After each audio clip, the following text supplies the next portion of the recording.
La luna deslumbrante asoma entre los árboles.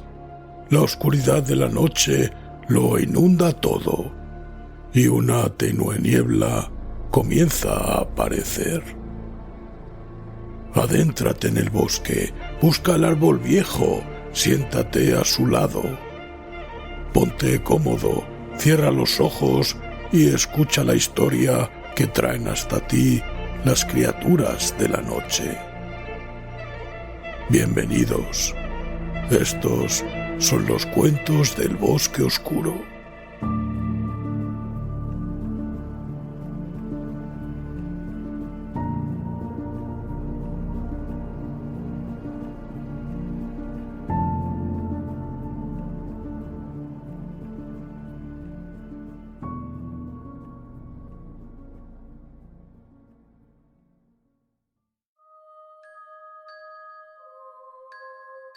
Si te gusta lo que hacemos, recuerda suscribirte.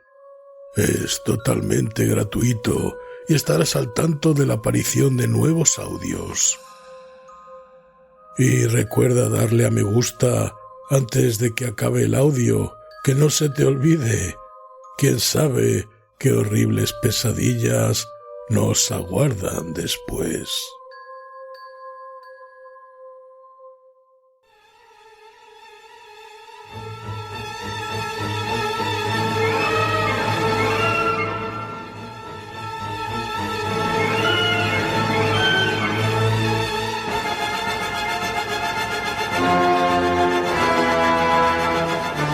Suerte, de Mark Twain. Este relato no es una ficción. Me lo contó un clérigo que fue instructor en Woolwich hace 40 años y atestigua su veracidad. Mark Twain.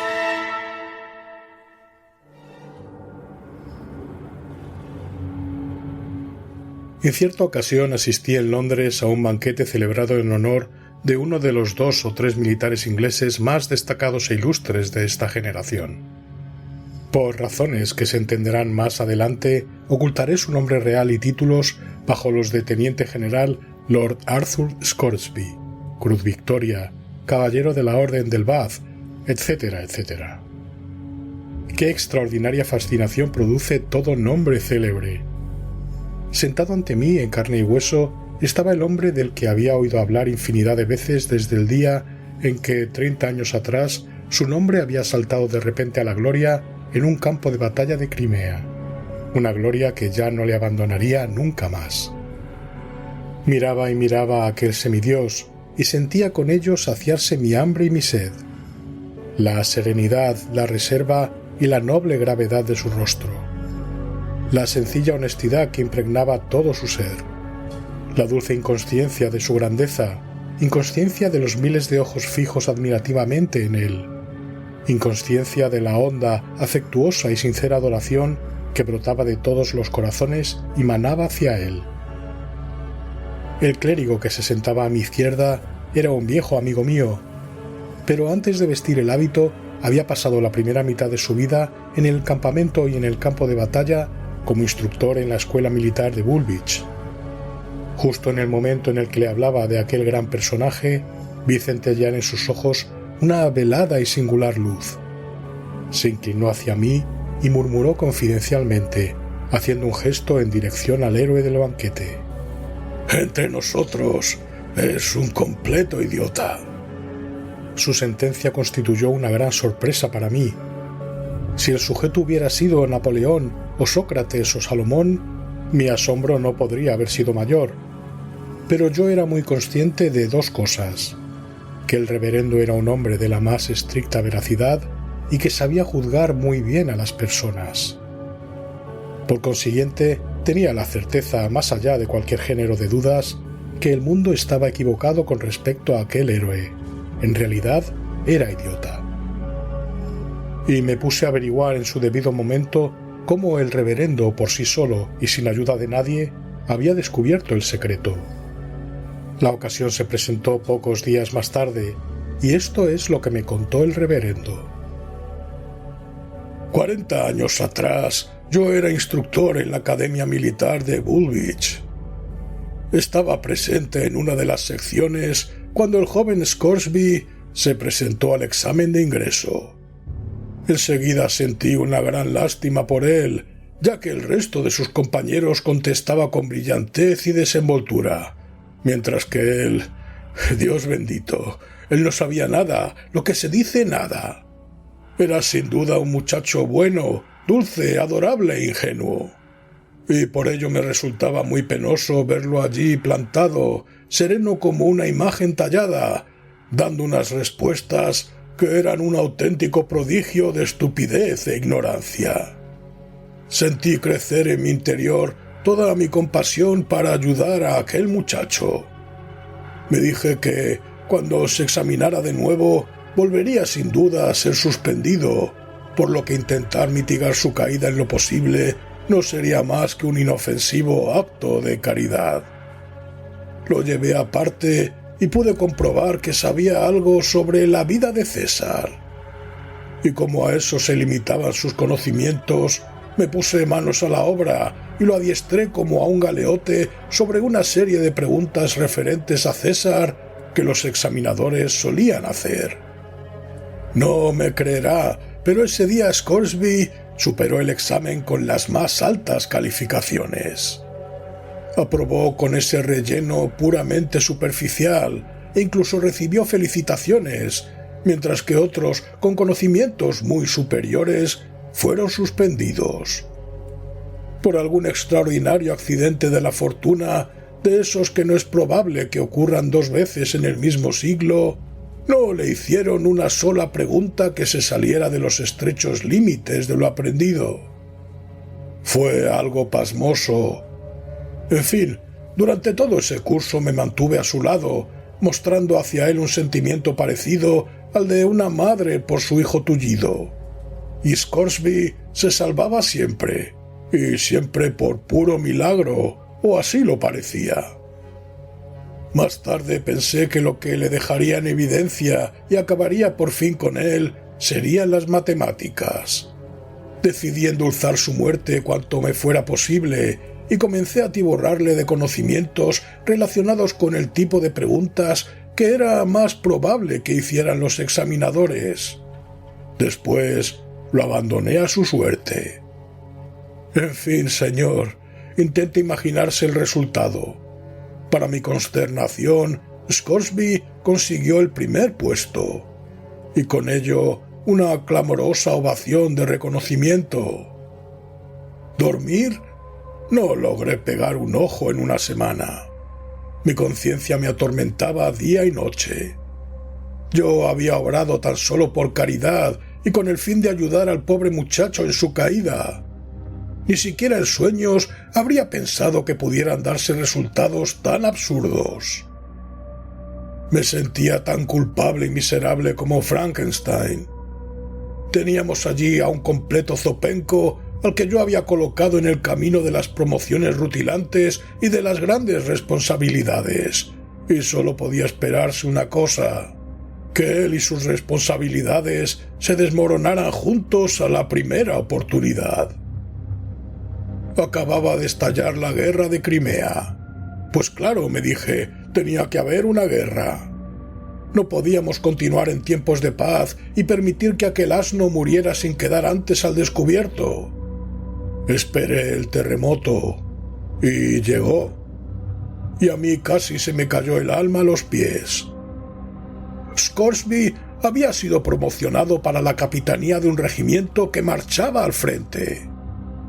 Hombres infinitamente mejores envejecen y encanecen antes de lograr ascender a un grado tan alto. ¿Quién podría haber previsto que semejante responsabilidad pudiera recaer sobre hombros tan inexpertos e inadecuados? Apenas podría haberlo soportado en el caso de que hubiera sido nombrado portaestandarte, pero capitán, piense en ello. Sentí que el pelo se me ponía blanco. Y fíjese en lo que llegué a hacer, yo que amo tanto el reposo y la tranquilidad.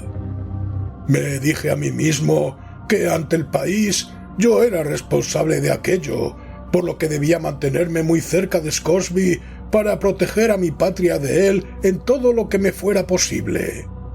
De modo que, con un profundo suspiro, invertí mi escaso capital ahorrado tras muchos años de trabajo y penosa economía en comprarme una plaza de portaestandarte en su regimiento, y partimos hacia el campo de batalla. Y una vez allí, ¡oh Dios!, fue algo espantoso. Equivocaciones, Scoresby no hacía otra cosa que cometerlas. Pero naturalmente nadie estaba al tanto de su secreto.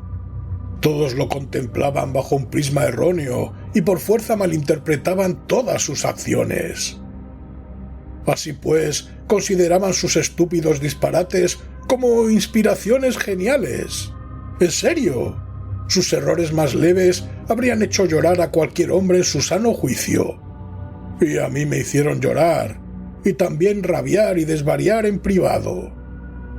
Y lo que mayores sudores fríos me provocaba era el hecho de que cada nuevo error que cometía aumentaba el esplendor de su reputación.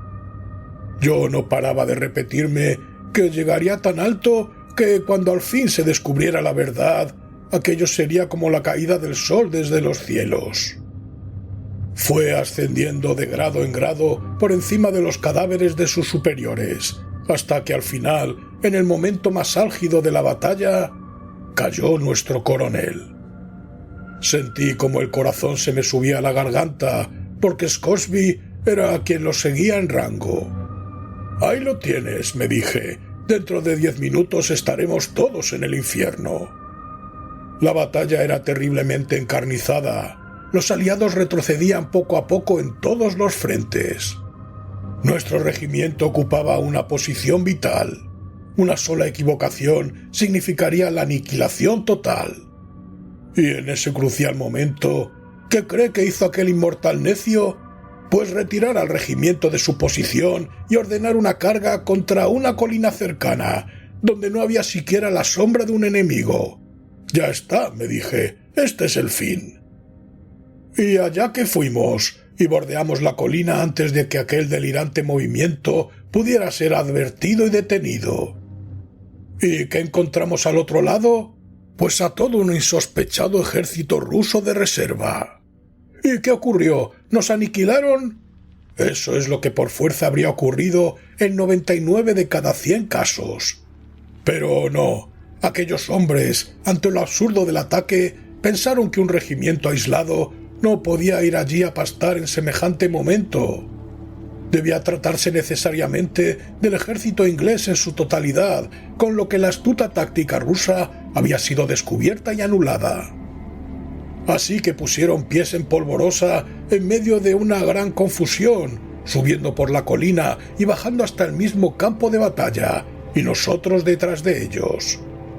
Y los propios rusos rompieron y disgregaron el sólido centro ofensivo de su ejército, y poco después salieron huyendo en la más tremenda desbandada que imaginarse pueda.